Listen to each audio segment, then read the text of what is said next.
नमस्कार दोस्तों, स्वागत है आपका मेरे इस यूट्यूब चैनल हम लोग में। और इससे पहले मैं आगे बढ़ूँ, आपसे अनुरोध है कि आप मेरा चैनल सब्सक्राइब कर दीजिए ताकि आपको मेरे भविष्य के नोटिफिकेशन, वीडियो के नोटिफिकेशन आपको मिलते रहे।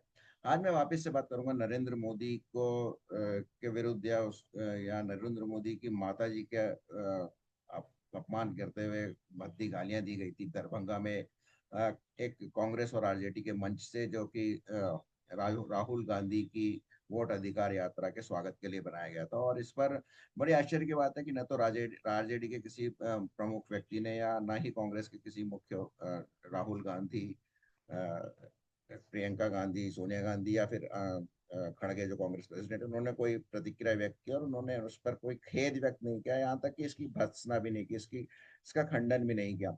बहुत ही आश्चर्य की बात है। अगर वो इस बात को वहीं पे एक खंडन कर देते कि नहीं, हाँ, ये हमारा कांग्रेसी आदमी नहीं है और हम इस तरह से, इस तरह के व्यवहार को स्वीकार नहीं करते हैं, इसकी खंडन करते हैं, तो बात वहीं खत्म हो जाती। लेकिन अ, ऐसा कांग्रेस नहीं कर पाई और उन्होंने एक बार फिर से नरेंद्र मोदी को एक मौका दे दिया उन पर पुनर्आक्रमण करने का।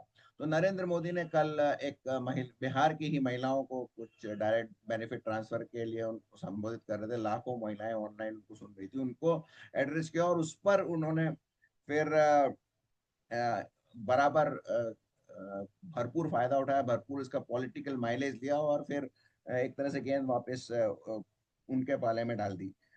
कांग्रेस इस तरह की गलती करती है। और वास्तव में अगर देखा जाए तो कांग्रेस के राहुल गांधी जो वोट चोर गद्दी छोड़ नारा लगा रहे हैं, इसमें सबसे बड़ी वो गलती कर रहे हैं कि वो डायरेक्ट प्रधानमंत्री की, नरेंद्र मोदी की इंटीग्रिटी पे डाउट कर रहे हैं। और नरेंद्र मोदी कुछ भी हो जाए, आज भी कोई भी व्यक्ति उनकी ईमानदारी और उनकी देशभक्ति पर सवाल खड़ा नहीं कर सकता। और तब उनका बहुत ज्यादा इसमें पॉलिटिकल कैपिटल है उनका, और इसको अगर आप हथियार अटैक करेंगे तो फिर आप को मुंह की खानी पड़ेगी। और इस केस में तो उन्होंने एक चोर तो कह ही रहे हैं, उनको वोट चोर तो कह रहे हैं, उनकी माँ को गाली दी, तो निश्चित रूप से नरेंद्र मोदी को तो इन्होंने खुला मैदान छोड़ दिया। जैसा कि कहते हैं कि मतलब आपने उत्तर प्रदेश के चुनाव में योगेंद्र यादव को कहते सुना होगा कि भाई, हमने तो किसान आंदोलन करके पिच तैयार कर दी थी, अब अखिलेश यादव ही नहीं खेल पाए तो क्या करें। तो इस तरह से कांग्रेस ने नरेंद्र मोदी जी के लिए एक पिच तैयार कर दी। और नरेंद्र मोदी जैसा बल्लेबाज इसको मौके का फायदा उठाने से कभी नहीं चूकता है। उन्होंने कल अपने एक भाषण में कहा कि मेरी माँ को गाली देना केवल मेरी माँ को गाली या का अपमान नहीं है, बल्कि देश की हर माँ, बहन और बेटी का अपमान है। यह मामला सिर्फ व्यक्तिगत नहीं बल्कि महिलाओं के प्रति पूरे समाज के सम्मान के सवाल है। अपनी माँ के संघर्ष और त्याग को याद करते हुए उन्होंने भावुकता से कहा कि उनकी माँ ने गरीबी में एक पैसा बचाया था, और उन्हीं जैसे करोड़ों महिलाओं के लिए यह अपमान गहरा पीड़ा देने वाला है। उन्होंने कहा कि राजनीतिक विरोधी दलों के व्यवहार को बिहार और भारत की जनता कभी धरती पर बर्दाश्त नहीं करेगी। और एक तरह से उन्होंने इसको एक चुनावी मुद्दा बना दिया। राहुल गांधी का वोट अधिकार यात्रा के बारे में मैं अलग से बात करूंगा कि उनका एक्चुअली में वो क्या कहना चाहते हैं, क्यों अ, उनका जो भारत लोगों के गले नहीं उतर रहा है, मोस्टली उनके उनके समर्थकों के बात छोड़ दीजिए, जो न्यूट्रल लोग हैं उनको उनके गले ही नहीं उतर रहा है, इसमें थोड़ा सवाल है।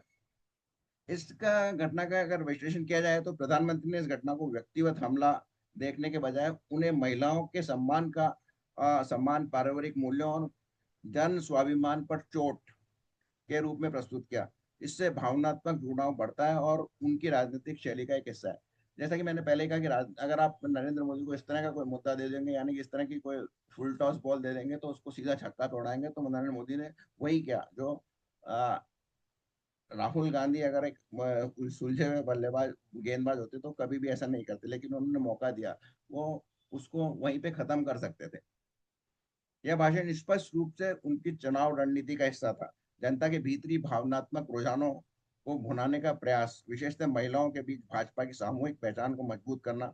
साथ ही उन्होंने विपक्ष पर महिलाओं को अपमानित करने का आरोप लगाकर अपनी प्रेरणा को जन कल्याण से जोड़ने की भी कोशिश की।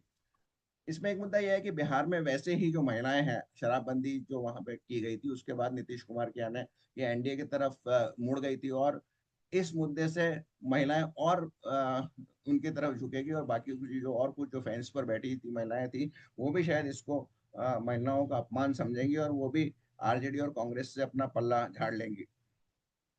कांग्रेस और आरजेडी ने इस मुद्दे को भाजपा द्वारा राजनीतिक एजेंडे के रूप में इस्तेमाल करने की धारणा के साथ खारिज किया। यह दर्शाता है कि राजनीतिक विमर्श में व्यक्तिगत भावनाओं की स्थिति भी अक्सर रणनीति के रूप में परिवर्तित की जाती है। जहां एक पक्ष इसे नैतिक मुद्दा बनाता है, वहीं दूसरा जो चुनावी उपकरण कहता है। अब राहुल गांधी भले कितना ही क्या, उन्होंने कांग्रेस ने तो ये भी कहने की कोशिश की कि जो वो बंदा था जिसने नारे लगवाए, वो बीजेपी का ही आदमी था। लेकिन सवाल उठता है कि उसने किया तो ये कांग्रेस के मंच से था ना। तो कांग्रेस का नैतिक जिम्मेदारी बनती थी कि वो उसका खंडन करे, उस और ऐसी बातों को नहीं करे। लेकिन जब राहुल गांधी खुद ही तू तड़ाक की बात करते हैं, तो फिर क्या अपेक्षा की जा सकती है कि डाउन द लाइन, और पर्टिकुलरली वो भी एक विशेष समुदाय का लोग हो जो मोदी से घृणा करता हो, वो तो इस तरह की गालियां देंगे ही।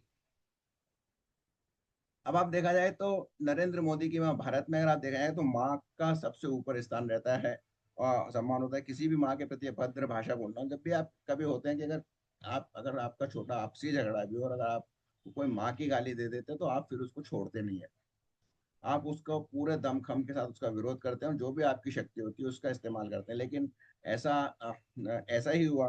तो नरेंद्र मोदी ने भी इसको उसी तरह से ही जोड़कर पेश किया। और आगे जो अगले 2 या 3 महीने में बिहार के चुनाव होंगे में, ये बड़ा मुद्दा रहेगा, और हर बार मोदी जी इसको टच करेंगे और कांग्रेस की दुखती रख पर और नमक नमक छिड़केंगे। कुल मिला के अगर निष्कर्ष इसका देखा जाए, तो प्रधानमंत्री नरेंद्र मोदी का यह भाषण जो था, भावनात्मक रूप से गहराई से जुड़ा।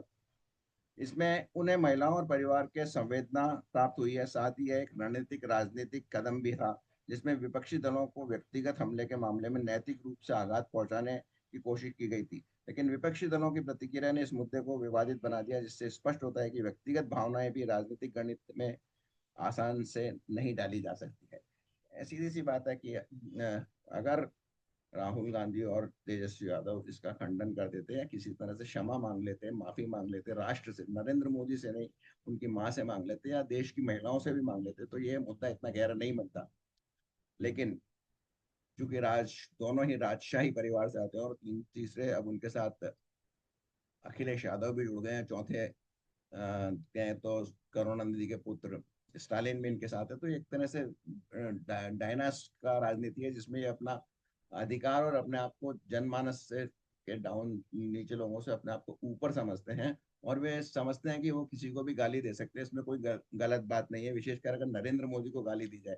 इसमें एक बात और ये है कि आजकल कांग्रेस में ये लग गया कि आपको, अगर कांग्रेस में राहुल गांधी से निकटता बढ़ानी है या उससे अधिक अंक प्राप्त करने हैं, तो आपको नरेंद्र मोदी को व्यक्तिगत रूप से गाली देनी होगी। तो शायद इसी सिलसिले में उनके जो कांग्रेसी सदस्य हैं, जिनको अभी गिरफ्तार भी कर लिया, उन्होंने ये किया होगा। आपके क्या विचार हैं इसमें, जरूर लिखिएगा। हालांकि इस बहुत बड़ा डिस्कशन हो चुका है इस पर, कुछ दिन और चलेगा, यानी बिहार के चुनाव तक तो यह मुद्दा जरूर चलेगा। अगर आपको ये बातचीत अच्छी लगी हो तो उसको लाइक कीजिए, और दोस्तों के साथ अवश्य शेयर कीजिए। बहुत बहुत धन्यवाद।